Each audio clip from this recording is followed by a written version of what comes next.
Hai, Assalamualaikum warahmatullahi wabarakatuh. Saya Salsabila Hakim dengan nomor BP 21108220034 dari jurusan Antropologi Sosial, Fakultas Ilmu Sosial dan Ilmu Politik. Pada video kali ini, saya akan membawakan materi Pancasila dalam arus sejarah bangsa yang terdiri dari 3 subbagian. Yang pertama adalah dinamika dan tantangan Pancasila dalam arus sejarah bangsa. Yang kedua adalah esensi dan urgensi Pancasila dalam arus sejarah bangsa. Yang ketiga adalah pengertian dan pentingnya Pancasila dalam arus sejarah bangsa. Nah, masuk ke materi yang pertama nih, dinamika dan tantangan Pancasila dalam arus sejarah bangsa. Pertama itu ada dinamika Pancasila dalam arus sejarah bangsa Indonesia. Sebelum kita masuk ke materi, kita harus tahu dulu nih, apa itu dinamika dan apa itu Pancasila.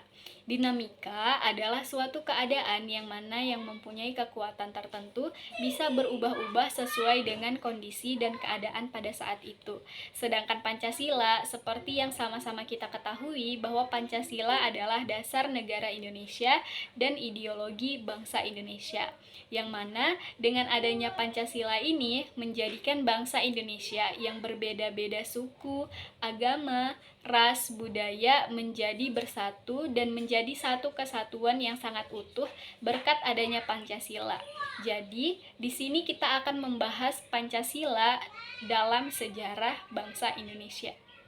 Dalam kajian sejarah, Pancasila itu tidak serta-merta berjalan dengan mulus, akan tetapi tetap ada pasang surut dalam pemahaman dan pelaksanaan nilai-nilai Pancasila itu sendiri. Contohnya yang pertama, pada masa pemerintahan Presiden Soekarno, terutama pada tahun 1960-an.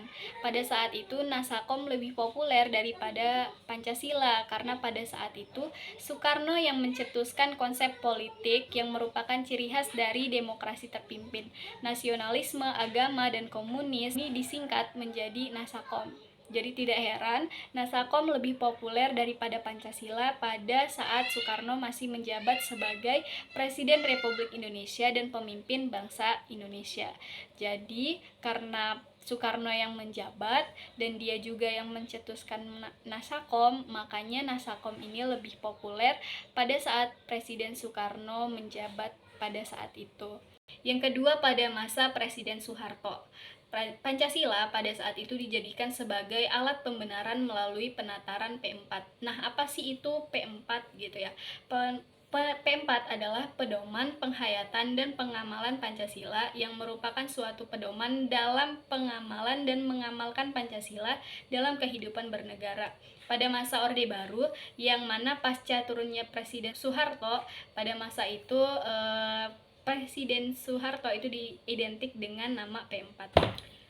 Yang ketiga, pada zaman era 67-an, reformasi itu di mana para penguasa tidak lagi respek kepada Pancasila. Seolah-olah bangsa Indonesia ini terjebak pada arus kebebasan individu yang mengatasnamakan demokrasi, dan bangsa Indonesia ini juga tidak lagi membahas hal-hal mendasar yang telah disepakati bersama seperti ideologi NKRI, dasar negara, maupun hubungan negara dengan agama. Sehingga Pancasila mulai dilupakan di kehidupan nyata dan meredup perannya dalam kehidupan masyarakat Indonesia. Nah, bagian kedua dari dinamika dan tantangan Pancasila dalam arus sejarah bangsa adalah tantangan terhadap Pancasila dalam kehidupan berbangsa dan bernegara. Salah satu tantangan terhadap Pancasila dalam kehidupan berbangsa dan bernegara adalah meletakkan nilai-nilai Pancasila yang tidak pada posisi sebenarnya, sehingga nilai-nilai ini menyimpang dari kenyataan hidup berbangsa dan bernegara. Salah satu contohnya adalah pengangkatan presiden seumur hidup oleh MPRS dalam TAP nomor 3 MPRS tahun 1960 tentang pengangkatan Presiden Soekarno sebagai presiden seumur hidup. Hal tersebut bertentangan dengan pasal 7 Undang-Undang Dasar 1945 yang menyatakan bahwa presiden dan wakil presiden itu memangku jabatan selama 5 tahun. Sesudahnya dapat dipilih kembali. Pasal ini menunjukkan bahwa pengangkatan presiden harusnya dilakukan secara periodik dan ada batas waktu selama 5 tahun. Nah, ini adalah salah satu contoh dari tantangan terhadap Pancasila dalam kehidupan berbangsa dan bernegara. Melencengnya nilai-nilai Pancasila bisa menjadi salah satu tantangan yang akan dihadapi oleh bangsa Indonesia. Selanjutnya, esensi dan urgensi Pancasila dalam kajian sejarah bangsa Indonesia untuk masa depan. Yang pertama, esensi Pancasila dalam kajian sejarah bangsa. Pancasila pada hakikatnya merupakan filosof Groenslek dan Weltan Schalk. Pancasila itu sebagai filsafat negara dan Pancasila sebagai pandangan hidup suatu bangsa. Yang kedua adalah urgensi Pancasila dalam kajian sejarah bangsa.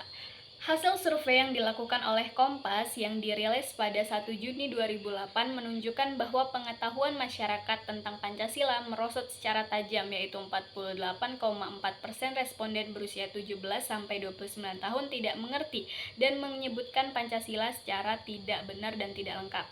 42,7 salah menyebutkan sila-sila Pancasila, dan yang lebih parahnya lagi, 60 responden yang berusia 46 tahun ke atas salah menyebutkan sila-sila dari Pancasila. Fenomena tersebut sangat memprihatinkan karena menunjukkan bahwa pengetahuan tentang Pancasila yang ada dalam masyarakat kita tidak sebanding dengan semangat penerimaan masyarakat terhadap Pancasila.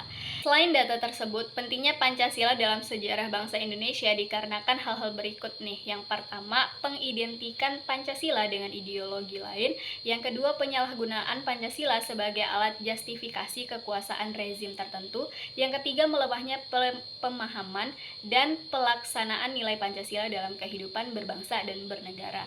Nah, materi terakhir adalah pengertian dan pentingnya Pancasila dalam kajian sejarah bangsa Indonesia.